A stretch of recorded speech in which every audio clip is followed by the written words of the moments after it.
Hey everyone, thank you for your comments. In this video, I want to do a autobiography. I always like hearing about my father, so I think it's a good video for my children so they can know a little bit about me.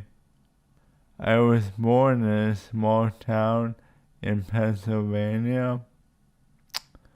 I had an older sister and an older brother. I was actually an accident. My parents did not plan on having me. We were very close together.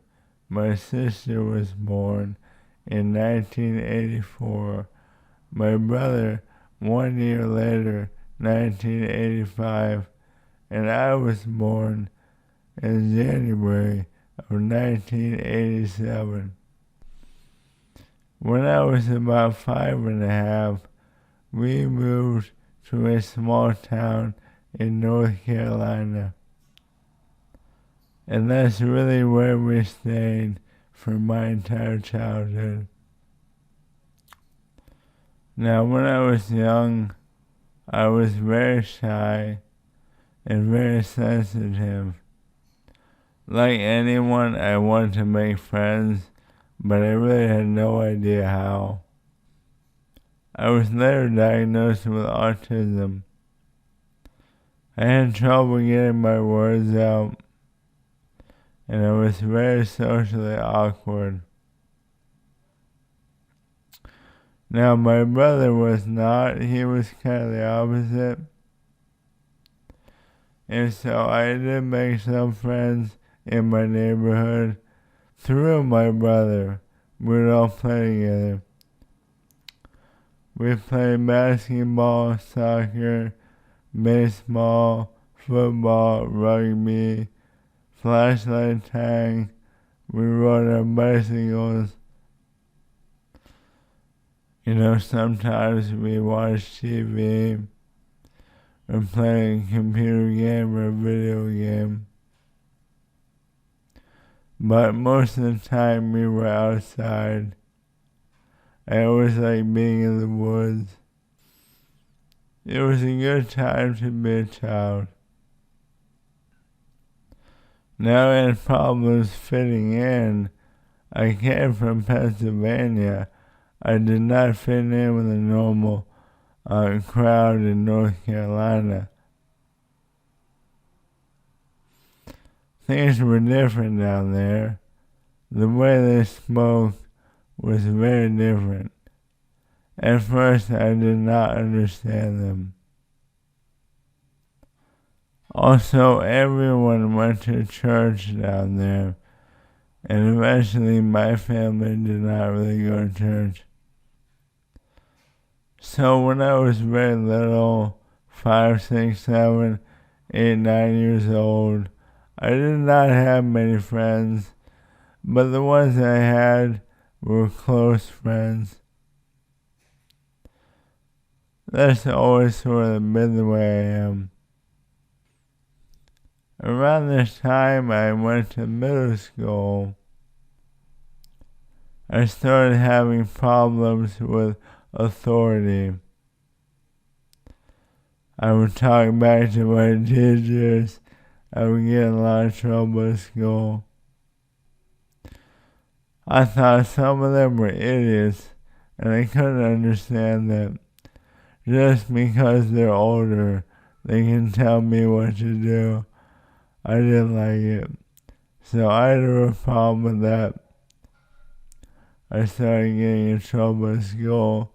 I got suspended a number of times. And it was a hard time. In middle school, children make fun of each other. They bully each other. They try to act cool. It's not very fun for anyone. By the time I went to high school, I didn't have many friends. I had a few hobbies. I love strategy games board games. So I love to play those with my friends. I wasn't into sports at that time at all, and I was quite unhappy. Life seemed to be a prison sentence, never-ending school. I didn't enjoy the people around me at school. I hated the classes. It seemed like I had very little time left over for having fun. And I will say that in high school, I felt a lot of pressure to fit in, to be normal. I didn't want any attention on me from my unusual hobbies, like playing board games. So I tried not to tell anyone what I like to do and try to just fit in. If I would go back and live again, I would do the opposite. I think that's a waste of a life if you're going to live someone else's life, live up to their expectations. Who cares what they think? They're not you. You be you, you know.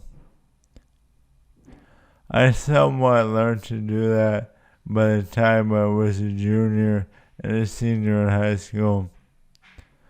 I started getting my own group of friends who were unusual as well. And we started to play poker. Even though I was only 17 years old, I had a natural gift for poker. Probably from the board games I played, I knew a lot about strategy. And we would go out late at night and play poker games. It was pretty crazy looking back on it. That was the only time in my life someone offered me cocaine.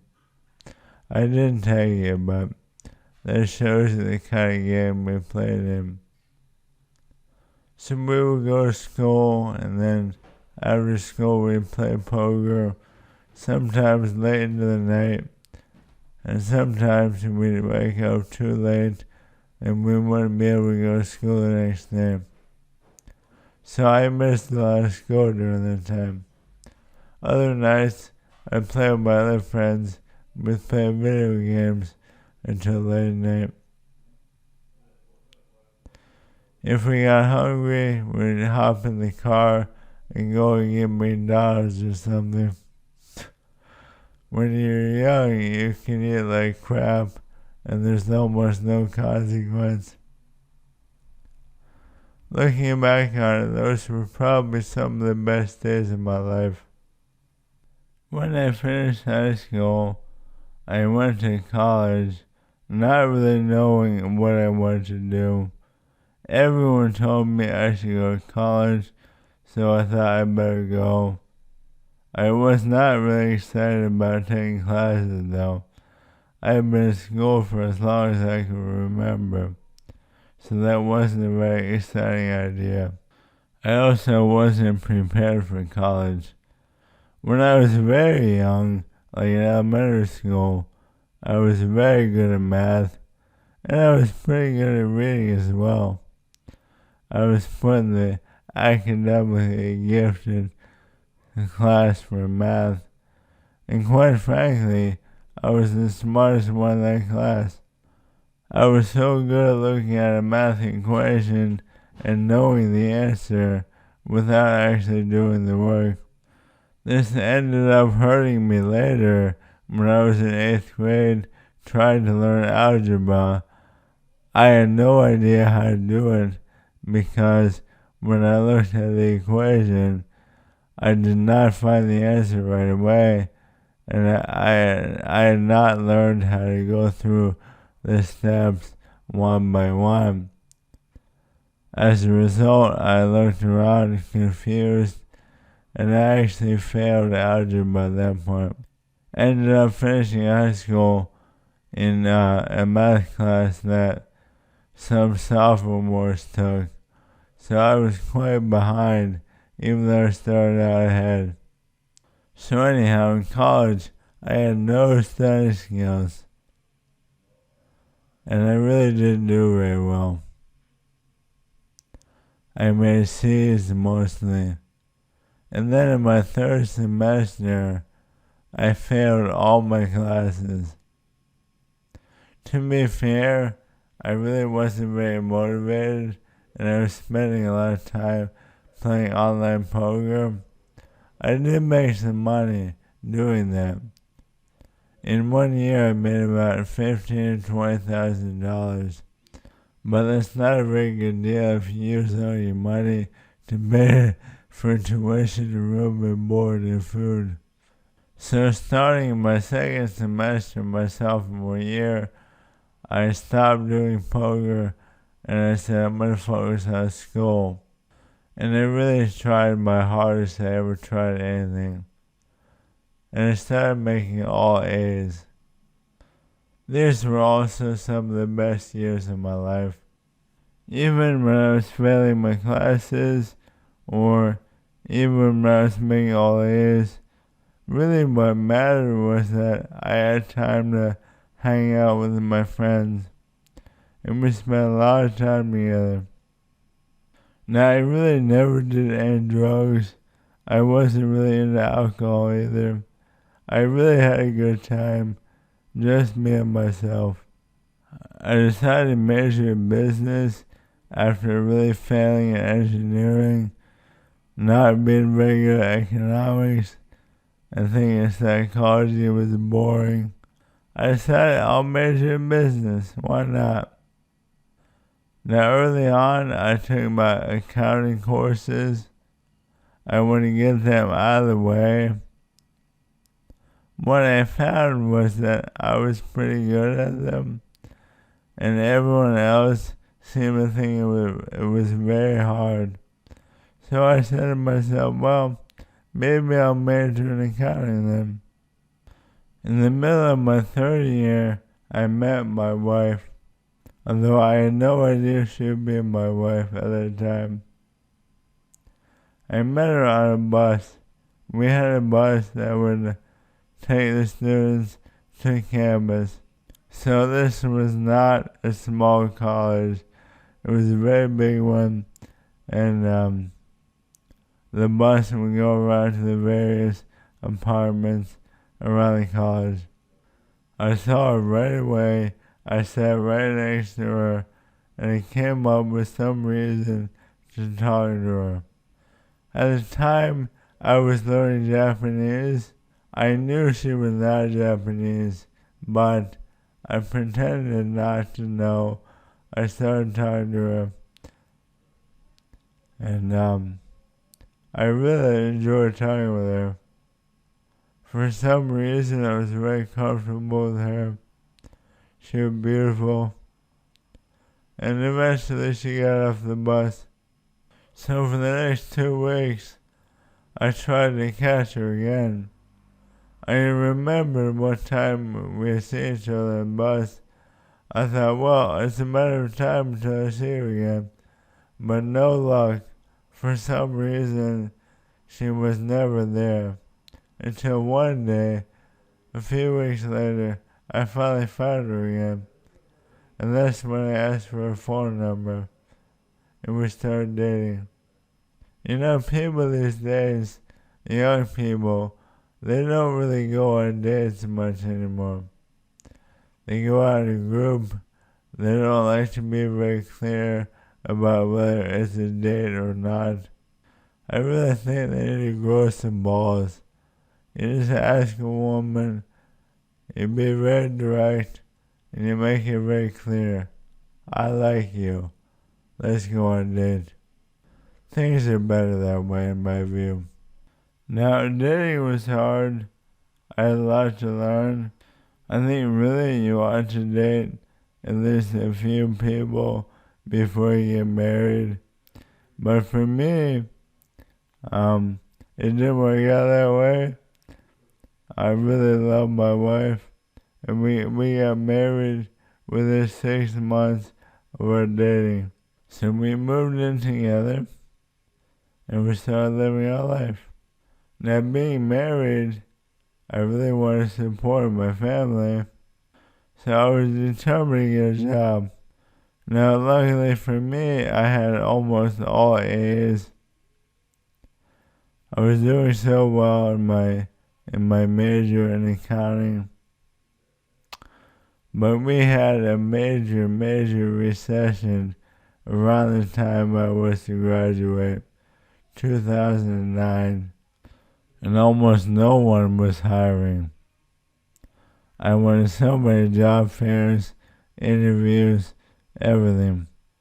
No one was hiring, and if they were, they didn't want me. I was never good at small talk. I was never good at bullshitting. I was very direct and honest, which are good qualities, but they weren't helping me in this area.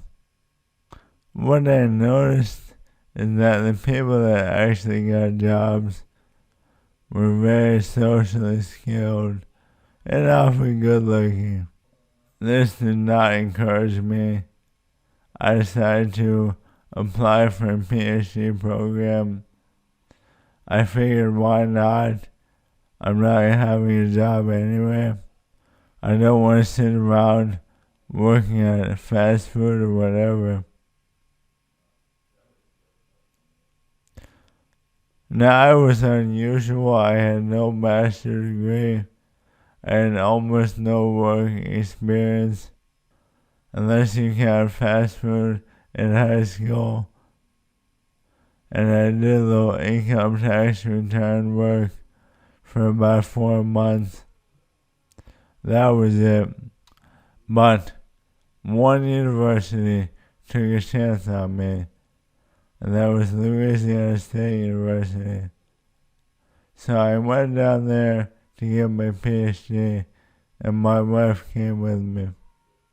It was hard. I never really left North Carolina. I had to say goodbye to everyone I ever knew and the familiar places I knew. Louisiana was very different. I was young. I thought United States, they're all the same, more or less. That is not true at all. Louisiana was very different from North Carolina. When we came down there, we moved into student housing that was so old, I think my grandfather might have been there. There was no dishwasher. There were a lot of bugs, and they were fast. Bugs in the south move a lot faster than bugs in the north. And they're nastier too. You never see the roaches like this. And it got hot and humid, and we only had a box air conditioner. We did not have a central air conditioning. And it was hard. I mean, being a PhD student, you don't make a lot of money at all. You pretty much make enough to live somewhere really crappy and basically buy your food, and that's it. Furthermore, you have no respect at that point, and you have to do whatever they tell you. It was hard, and no one really liked me. I was very young.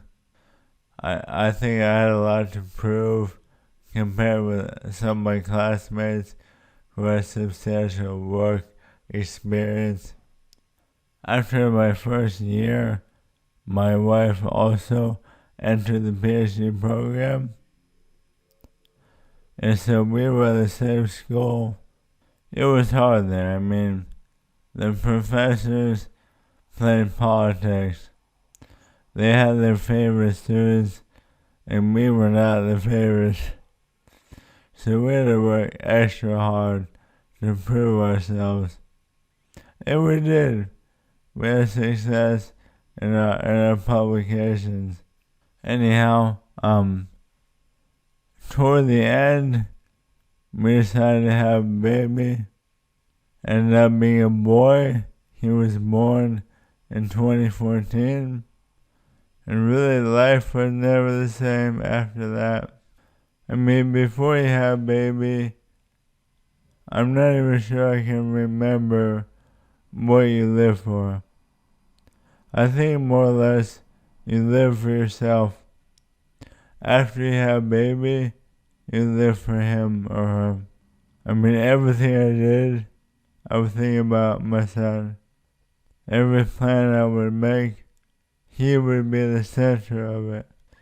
Well, anyhow, later that year, my wife and I were both finished with school, and I had a job in Oklahoma, so we moved there. Now, almost as soon as we came, we had to look for a new job because it was a very small town, and my school said, no, we don't want to hire your wife. We don't want a married couple. So my wife and I were both looking for jobs while I worked in Oklahoma. We found one that would take both of us, that was in Michigan, and so that's where we went. By the time we came to Michigan, my son was 1.5 years old. Oh my gosh, Michigan was so different. I'd never seen so much snow in my life. I couldn't believe people wanted to live there. My wife and I decided that this was really unusual for us, but we were trying to learn to love it. So then in 2017, my daughter was born, changing my life forever again. Some people think that having 2 children is not twice as hard as having one because you have economies of scale. I disagree. In my experience, 2 children is more than twice as hard as one. Oh my gosh, that was the hardest time of my life. But we spent a lot of time together. That was part of the advantage of my career, being a professor. I know a lot of professors in the business school would like to pretend to be so busy. I mean, that's modern America. That's their culture. We like to pretend to be very busy. It's cool to be busy, right? I think it's dumb. I'll be honest with you. No, it's not busy being a business school professor. Not busy at all. So I was able to spend a lot of time with my son and my daughter, and I'm very, very grateful for that. Finally, in 2019, we moved back to Pennsylvania for my job, which is really strange. We ended up living in the same neighborhood my father grew up in. And my mom's neighborhood is not very far from here either. And I had no idea that was true when I chose to move here. I only found out later. What I find also very interesting is that I've always been horrible with directions and reading maps. I could get lost in this small town of Oklahoma. But for some reason, when I moved here, I immediately knew where I was. I somehow have a natural feel for the roads here. I feel like I was drawn to this area. My spirit wants me to be here. And of course, now I'm dying, and I get to be buried with my grandparents, which means I may be reborn right back here in the same area. Really wild to think about, right? So as I reflect on my life, I have some regrets, but not too many. The only regrets I have are maybe working too hard on my job. There were some years where I did too much. I regret not taking advantage of every opportunity to spend time with those I love. I mean, literally every single day is your opportunity. You take it or you leave it. But once it's gone, it's gone. I feel like when you're young, when you're in college, you do not waste opportunities. You tend to want to live right now. But as I've gotten older, I've had the feeling that, life is long. Let me just watch TV by myself tonight. I'll hang out with my family later. I regret that very much. I also regret. Wow, that was a long video. Thank you for watching.